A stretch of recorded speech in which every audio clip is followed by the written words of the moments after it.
എൻ്റെ ബിസിനസ്സിൻ്റെ സ്റ്റാർട്ടിങ് സ്റ്റേജിൽ എന്നെ ഏറ്റവും അധികം ബുദ്ധിമുട്ടിച്ചുള്ളത് ഈ ഒരൊറ്റ കാര്യമാണ്.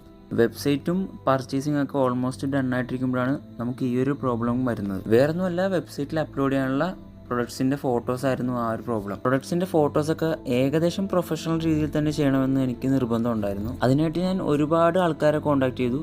പക്ഷേ അവർ പറയുന്ന റേറ്റൊന്നും എനിക്ക് അഫോർഡ് ചെയ്യാൻ പറ്റുന്നതായിരുന്നില്ല. അങ്ങനെയിരിക്കെയാണ് ആലപ്പുഴയുള്ള ഒരു ഫോട്ടോഗ്രാഫർ എൻ്റെ വർക്ക് ചെയ്യാമെന്ന് പറഞ്ഞത്. അങ്ങനെ ഞാൻ അഡ്വാൻസ് കൊടുത്തു, പ്രൊഡക്ട്സൊക്കെ അയച്ചു കൊടുത്തു. പുള്ളി എനിക്ക് കുറച്ച് ഫോട്ടോസൊക്കെ എടുത്ത് അയച്ചു തന്നു. എന്നിട്ട് പിന്നെ പുള്ളി വർക്ക് ഡ്രോപ്പ് ചെയ്യാനുണ്ടായത്. പിന്നീട് എന്ത് ചെയ്യുന്നൊരു ഐഡിയ ഇല്ലായിരുന്നു. അങ്ങനെ മൊബൈൽ ഫോണിൽ എടുക്കാനുള്ളൊരു പ്ലാനിലെത്തി. അതിനായിട്ട് 1-2 പ്രൊഡക്ട്സ് മേടിക്കേണ്ടി വന്നു. ഒരു ഡിഫ്യൂസർ കോണും അതുപോലെ തന്നെ ബാക്ക്ഗ്രൗണ്ടിനായിട്ട് ഒരു വൈറ്റ് PVC ഷീറ്റും. ലൈറ്റിനായിട്ട് നമ്മൾ LED ബൾബാണ് യൂസ് ചെയ്തത്.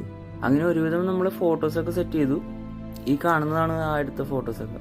ഇതൊക്കെ യൂസ് ചെയ്ത് എങ്ങനെയാണ് ഫോട്ടോ എടുക്കുന്നതെന്നും ഫോട്ടോസ് എഡിറ്റ് ചെയ്യുന്നത് എങ്ങനെയാണെന്നും നമ്മൾ അടുത്ത വീഡിയോ പറയും.